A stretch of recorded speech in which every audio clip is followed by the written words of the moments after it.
Hey everyone, Mobius Y here with another video for Stellaris Console Edition. Today's video will be covering one of the game's mechanics, and the topic this time is alloys, which is an advanced resource your empire produces. The latest update brought about some major changes to how players expand their economy in Stellaris Console Edition, so the aim of this video is to highlight exactly how this affects your production of alloys. Alloys are represented by the symbol of three multicolored ingots stacked atop each other.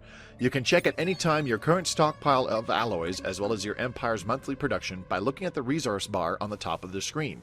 It is arguable that alloys are the most important resource in the game, with science being the only other resource that can solely determine the strength of your empire. Alloys are needed to build ships, starbases, and even megastructures, and are also required for the maintenance upkeep of your ships as well. Because of this, it's imperative to always be increasing your empire's production of alloys throughout an entire game. One method to increase alloys production is to build orbital mining stations on a celestial body that has a deposit of alloys.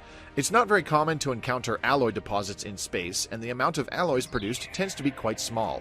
However, during the very early stages of the game, this can be a very quick way to gain a small increase in your empire's production of alloys. Simply construct a starbase in the system with the alloys deposit, and once the system is part of your territory, have your construction ship construct a mining station on the alloy deposit. The more common and practical way to increase your empire's production of alloys is to create the necessary jobs for your pops. For most empires, this will be the metallurgist job, which is created by constructing industrial districts on your colonies. These special districts are new to Stellaris Console Edition with the 3.0.3 update, and can be constructed on any planet, habitat, or ringworld segment for more metallurgist jobs. Industrial districts, like city districts, are only limited by the maximum number of districts a colony can have in total. This means almost any colony in your empire could be made an industrial workhorse, and you can construct as many industrial districts as you see fit. For this video, let's use Bazanak 3 as an example of an industrial colony. At first glance, it is a size 16 planet with very few resource districts. It only has 3 generator districts, 4 mining districts, and 5 agriculture districts. This makes it a good candidate for an industrial colony focusing on producing more alloys, so let's get it colonized as quickly as possible. Now that our new industrial colony is up and running, we'll want to construct some industrial districts to create metallurgist jobs, so let's add some to the construction queue. Each industrial district adds 2 housing to the colony, as well as 1 metallurgist and 1 artisan job to produce alloys and consumer goods, respectively. Now that we have some industrial districts on this colony, and pops working the new jobs, our production of both alloys and consumer goods have both increased. But we want this colony to mainly produce alloys instead of splitting its production between these 2 advanced resources. By changing the colony's designation, we can have our industrial districts instead creating 2 metallurgist jobs and not just 1. Head over to the Summary tab and select the colony designation box. By changing the colony's designation to a Forgeworld, this will cause any industrial districts constructed to produce 2 metallurgist jobs for your pops, further increasing its production of alloys. Select the Forgeworld designation and check the Population tab to make sure that all your pops are now working the desired jobs. One thing to note is that metallurgist jobs require a significant amount of minerals for upkeep to represent the conversion of raw materials into the more refined metals. Always make sure your minerals production is sufficient to fuel the foundry fires that are burning on your Forgeworld colonies.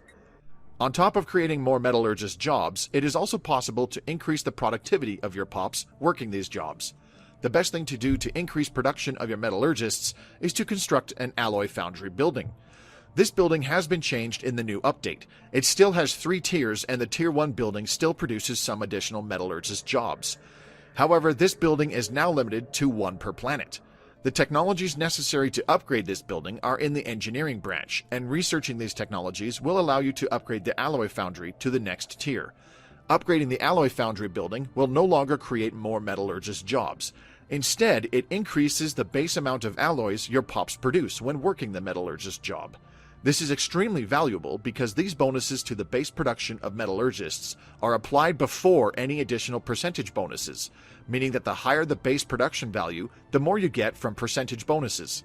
There are technologies such as ceramo-metal alloys in the engineering branch, which gives a production bonus to your metallurgists.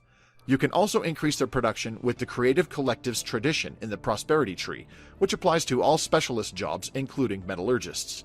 Once you have researched the Global Production Strategy technology from the Society branch, You can also construct a Ministry of Production building on your Forgeworld to further increase the output of your metallurgists. One final thing to consider is the Mastery of Nature Ascension perk. By applying the Mastery of Nature Planetary Decision to your Forgeworld, the colony's maximum number of districts is permanently increased by 2, allowing you to construct 2 additional industrial districts on it. The third and final way to improve your production of alloys is by utilizing the internal market. If you find your empire is producing an excess of other resources, consider selling them off to purchase more alloys for your needs.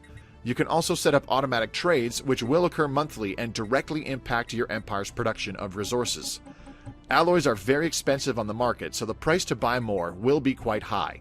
This also makes alloys very valuable to sell for more energy credits, but since alloys are crucial for so many other things in your empire, I personally recommend against selling alloys unless it is absolutely necessary to balance your empire's economy.